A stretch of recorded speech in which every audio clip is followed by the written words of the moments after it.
In a world where technology is evolving at lightning speed, true innovation isn't just about what we build, but who we include and how we lead with empathy, vision, and courage. Welcome to the PhD with Women on IT, Hack the Future. My name is Jimil Navarrosa, and today's PhD Positivity Hack Delivered will be by our guest, Nicole Singh. Our topic for today is titled VR Vision and Vulnerability Building an Inclusive Tech Ecosystem. Episode 211 starts here. Let me remind you this is a grassroots community that focuses on women in IT, an inclusive form of women in technology, startups, and female leaders who are supported by men as well. I bring heart to that hustle because empathy is my mojo, and empathy is critical in building an inclusive tech ecosystem. Now let's go back to our topic, VR vision and vulnerability, building an inclusive tech ecosystem. In a world where technology is evolving at lightning speed, true innovation isn't just about what we build, but who we include and how we lead with empathy, vision, and courage. Join us for an inspiring episode of Positivity Hack Delivered featuring Nicole Singh, co-founder of MediMentor, a health-focused education and simulation platform transforming learning through immersive technology and human-centered design. Discover how her work at the intersection of VR, psychology, and leadership is shaping more inclusive tech ecosystems. Drawing from her startup journey and lived experiences, we'll explore how vulnerability, emotional intelligence, and intentional mindset shifts can empower individuals to thrive, lead, and innovate in high pressure environments. Ready to rethink leadership, resilience, and what it truly means to build technology that serves everyone? Please join me giving a warm welcome to Nicole. Thank you Hi, so much for joining us, Miss Nicole. And to start, where in the world are you today? I'm in Australia, Sydney, and we are here at 7 p.m. in the night. So, Miss Nicole, we know that when new tech emerges, it often carries the fingerprints of its creators. VR often feels like it's designed by and for a very specific demographic. How does human centered design help us break those biases so the tech feels inclusive from day one? What we've done at MediMentor, we're focusing on VR, making sure it fits every demographic. We've focused on making our VR headsets and our simulations user friendly, so that people feel more inclusive. It's kind of like how in the past people couldn't use phones, they didn't really know how to, but nowadays our grandmas are on Facebook. So we're trying to make sure that it's inclusive, user friendly, and also making sure that we're including empathy in all of our simulations. And making sure that our simulations are reflecting what real life, real day looks like, including real human emotions. And sometimes the tech is ready, but the culture isn't. In your experience, what's the biggest barrier to building a truly inclusive tech ecosystem right now? Is it the tech itself or the mindset of the people building it? I think it's a bit of both. Technology is ever changing. It gets more and more complex as time goes. So making sure you're creating a community with like-minded people is very important who actually know how to use the technology itself. But it is also very important about mindset. We have to have a team that includes a lot of resilience, and also they all understand what the end goal is, what we're trying to do, and what we're trying to succeed in. So what our goals are. So creating that mindset sometimes gets a bit of a pushback in technology, just because a lot of the times there's questions like, are we going to achieve this? Are you sure this is going to work out? So making sure that you're all on the same team and the same mindset goes really far working in technology. At MediMentor, you're dealing with high stakes training where mistakes in the real world have serious consequences. Do you think the immersion of VR actually helps people practice empathy in a way a textbook or video just can't? Definitely. And that is what we've actually created MediMentor for.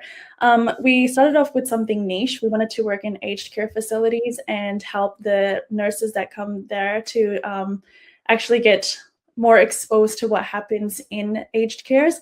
An example of this is a module called Announcing a Death.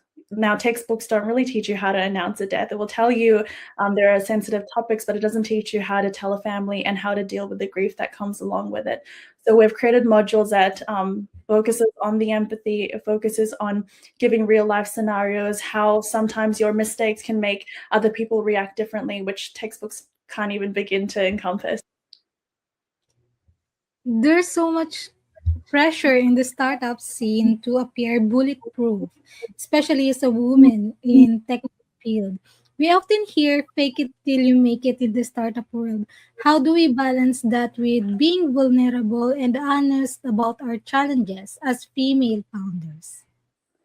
Yeah, I am a victim of faking it till you make it. I have done that a lot in my life. And over time, you begin to learn that that's not the way to go.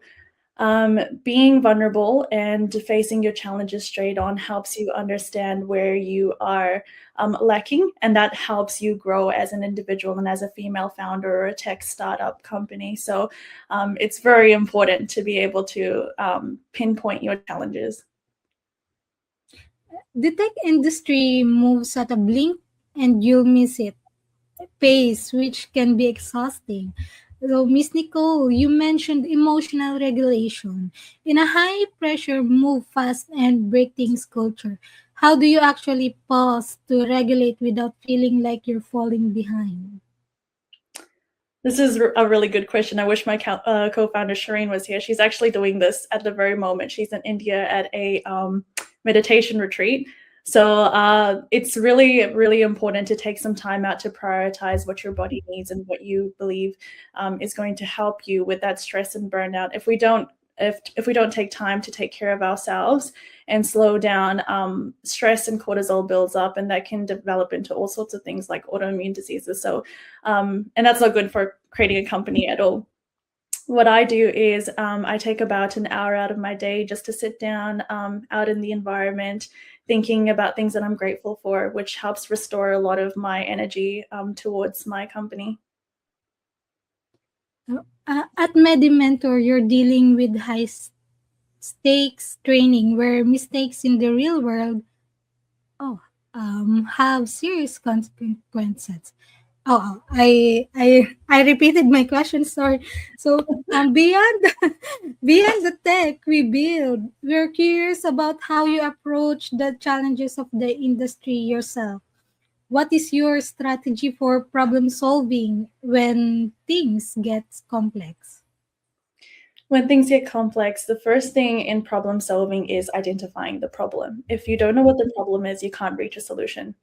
So identifying what the problem is, fleshing it out, creating a team mind map, like a brainstorm about how you could resolve this, goes a long way, because the last thing you want to do is solve something when you haven't even actually fleshed out what the actual problem is. So I believe the first step is to actually understand the problem well, understand what the challenges are, and understand possible ways to solve it, but not go straight into solving the situation.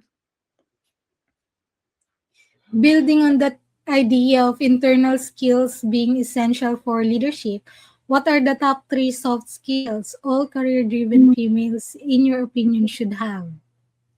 Okay. In my opinion, I think that the first skill a female founder or anyone in tech startups should have is resilience. Resilience goes a really long way. So you're going to face challenges and roadblocks, and that's just the truth behind starting a company.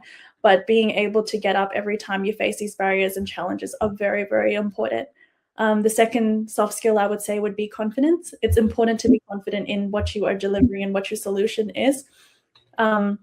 Because resilience is great, but without confidence, it doesn't really go anywhere. So being confident in what you do helps sell what you're actually trying to bring out into the tech industry. And the third thing I would like to say as a soft skill would be self-awareness. It's very important to be self-aware, and that's in terms of challenges and barriers that you're facing, identifying them and telling yourself you need to let other people solve that, and also being true to yourself, understanding when you need to set boundaries and change directions on what you're trying to do with your company. None of us are able to achieve success without some help along the way. Is there a particular person who you are grateful towards who helped get you to where you are? And can you share a story about that? Yeah, sure. So I would, it goes without saying, my co-founder, actually Shireen Singh, she's also my mother. She raised me by herself, and she's done a really good job. She actually, we were on the phone, and I called her during uni. I was studying at the University of Sydney at the time, and I called her and was explaining that I've started this class where I'm using Unity to develop a coding system. And she kind of just said, yeah, that's great.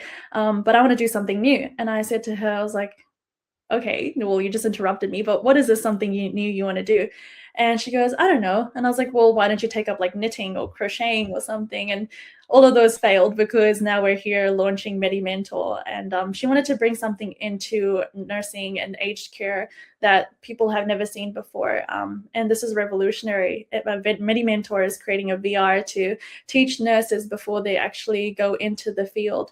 It's important because if we're trying to reach global areas, language barriers are going to exist, but you can't take away from practical learning. So yeah, I'd thank my mom. Oh, that's very nice. And we love having our male allies join these conversations because building a better ecosystem is a team effort. How can men in our industry better support the psychological safety of their female colleagues in tech-heavy spaces? From my experience, I would say men meeting us at eye level. That's really important. At the current moment with social media, we're getting told a lot that these executive roles, these senior leaderships, these founders, they're all very male dominated, and that's very much aware. A lot of females grow up knowing that male dominate the STEM sector, and a lot of males, there's like a wage gap. And for men to be able to allow women and, create a safer environment for them to produce ideas without being ridiculed would be really important.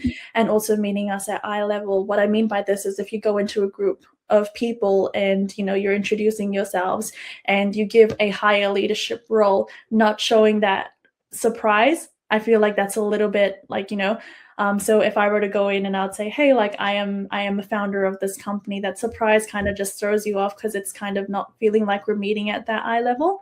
But yeah, I feel like psychological awareness is very important. So the awareness of what's happening in the world, how male are dominating these fields, and also how there are less women in the STEM sector, and also how intimidating it can be because of this fact, and accommodating to that and encouraging women to step forward rather than discouraging them would be very important. We have a lot of early careers listeners today who are still finding their footing. Self leadership is such a powerful concept. How can an entry level woman in tech lead herself even if she doesn't have a team to manage it?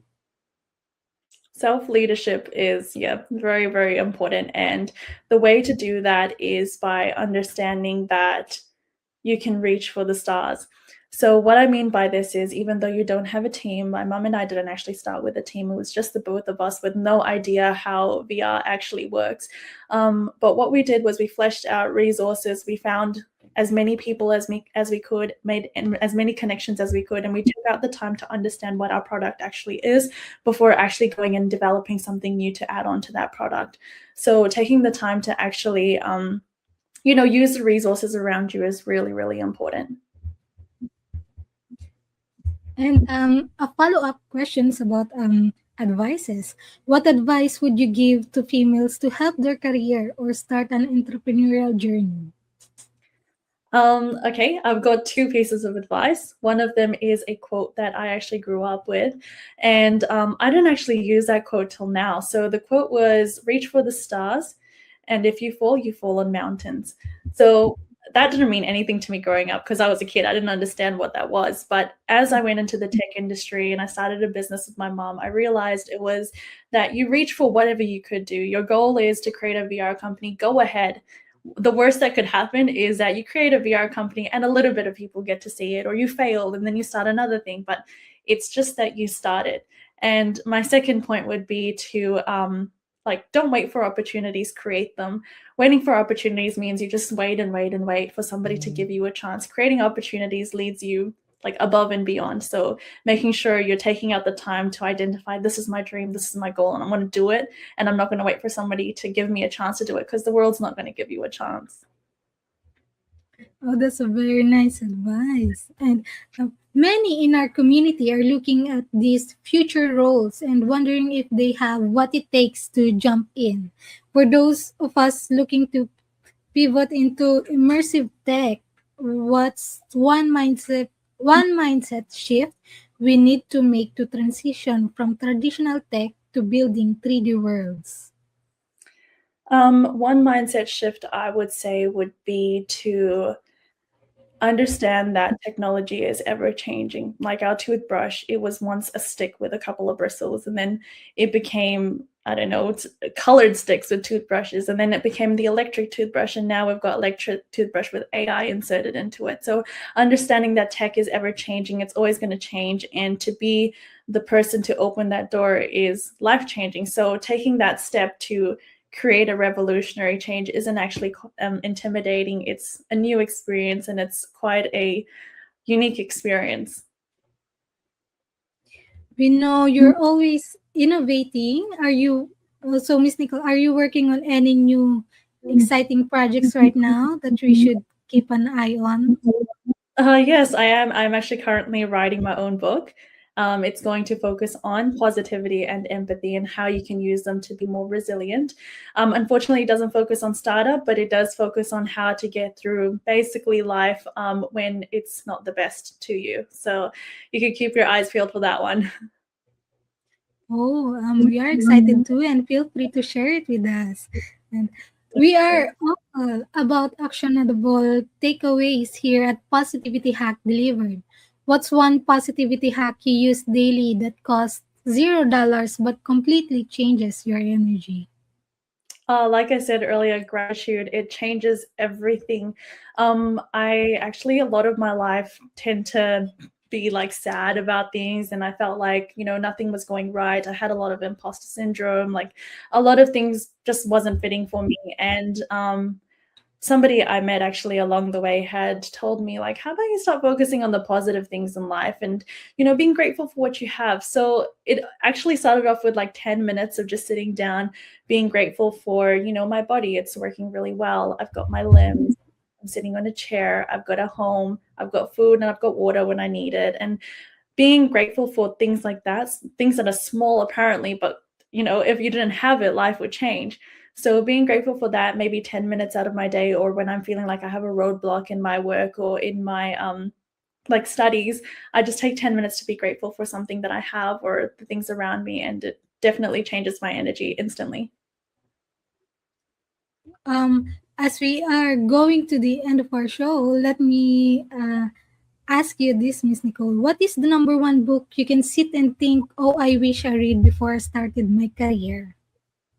Oh, I would either say Atomic Habits or The Power of Habits. And the reason why I say these ones is because I didn't realize how important it was to make really good and healthy habits, making sure you're prioritizing the right things, making sure you're pulling back when you need to take time to breathe or you need to take time for yourself. So yeah, I'd definitely say those books. Have a read.